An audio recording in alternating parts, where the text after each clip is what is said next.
आपने देखा होगा कि हमारे कल्चर है कि लोगों को जब कोई बुखार होता है या नज़ला जुकाम होता है तो वो हमेशा इंजेक्शन लगवाते हैं। लेकिन याद रखें कि जितने भी इंजेक्शन एंटीबायोटिक से लगवाए जाते हैं, हालांकि बहुत सारों में एंटीबायोटिक की जरूरत नहीं होती। क्यों? क्योंकि तकरीबन 80-90% वायरल इन्फेक्शन होते हैं। तो वायरल इन्फेक्शन में एंटीबायोटिक्स का कोई रोल नहीं होता। एक लेवल। दूसरा लेवल, मैं बात करूंगा कि मुजामत या रेजिस्टेंस कैसे पैदा होती है। अब इसमें ये होता है कि हमारे जो गट है, इंटेस्टाइन है, उसमें बैक्टीरिया होते हैं। तो जब हम एंटीबायोटिक खाते हैं तो वो क्या करते हैं, वो वीक बैक्टीरिया को उसमें किल कर देती हैं जब हम एक आधा शॉट लेते हैं।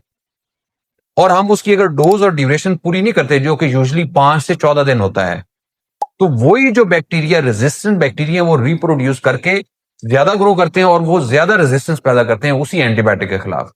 और वक्त के साथ आपको किसी एंटीबायोटिक का फायदा नहीं होता और आखिर में यही बीमारी आपके लिए जानलेवा साबित हो सकती है।